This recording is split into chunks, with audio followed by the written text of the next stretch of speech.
नमस्कार, स्वागत है आपका द न्यूज पर। मैं हूं आपके साथ शिप्रा सैनी। राष्ट्रीय जांच एजेंसी एनआईए ने आईएसआईएस के खिलाफ बड़ी कार्रवाई की है और ये छापेमारी जो है वो तमिलनाडु में हुई है, जहां पर तमिलनाडु में एनआईए ने आईएसआईएस के मॉड्यूल का पर्दाफाश करते हुए ये छापेमारी की है। तेलंगाना और तमिलनाडु के लगभग 30 जगह है जहां पर ये छापेमारी की गई है।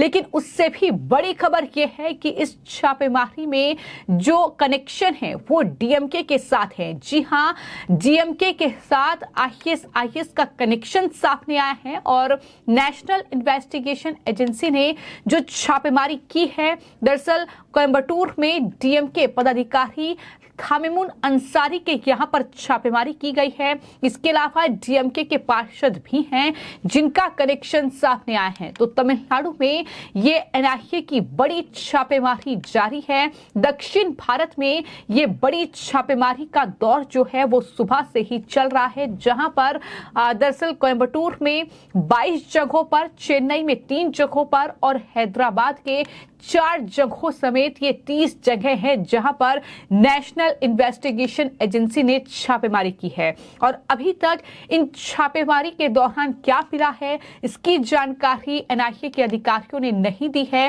लेकिन छापे खत्म होने के बाद एनआईए की तरफ से आईएसआईएस मॉड्यूल के बारे में जानकारी दी जाएगी, ऐसी उम्मीद जाहिर की गई है।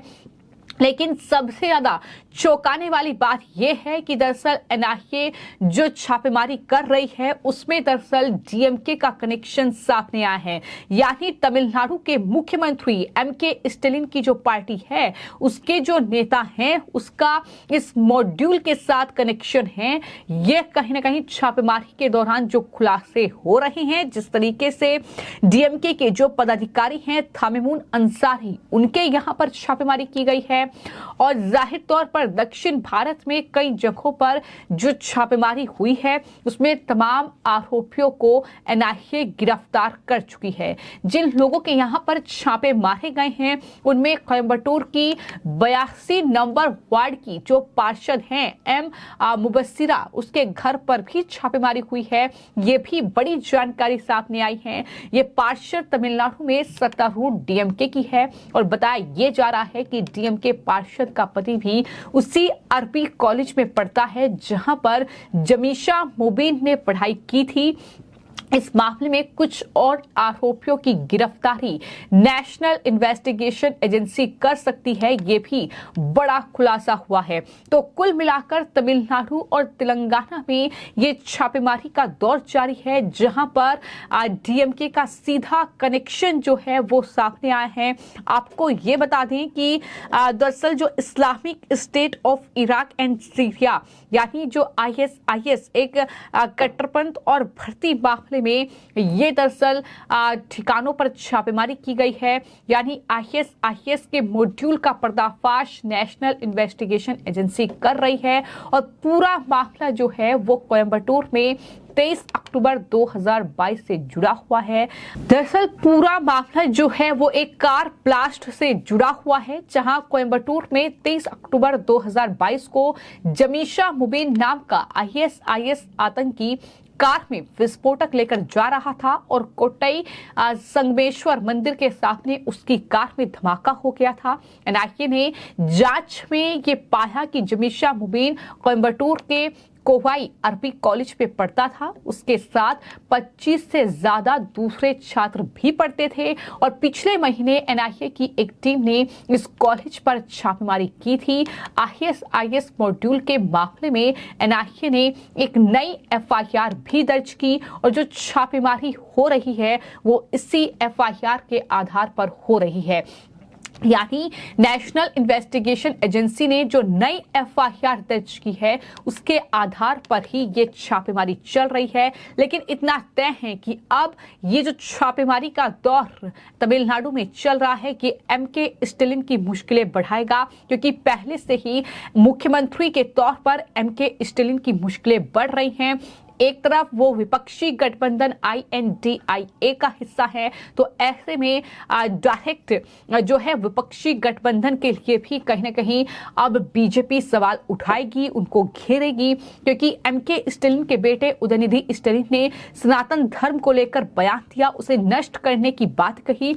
ये पूरा मामला थमा भी नहीं था कि अब जो नेशनल इन्वेस्टिगेशन एजेंसी ने ये ISIS मॉड्यूल का पर्दाफाश करते हुए तमिलनाडु में जो कार्रवाई की है, जो छापेमारी का दौर चल रहा है, जो 30 जगहों पर छापेमारी हुई है, अब उस छापेमारी में DMK यानी MK स्टालिन की पार्टी DMK का सीधा सीधा कनेक्शन सामने आया है, जिसमें ना सिर्फ DMK की जो पार्षद हैं उनकी संलिप्तता है, बल्कि इसके अलावा जो बड़ी खबर है वो ये है कि DMK के जो पदाधिकारी हैं थामेमून अंसारी, उसके यहाँ पर भी छापेमारी हुई है। तो जवाबदेही जो है वो सीधे तौर पर तमिलनाडु के मुख्यमंत्री MK स्टालिन की इस पूरे मामले पर बैठती है, और क्या कोई जवाब जो है वो DMK की ओर से सामने आएगा, ये देखना होगा। लेकिन फिलहाल ये छापेमारी का दौर है जो लगातार चल रहा है, और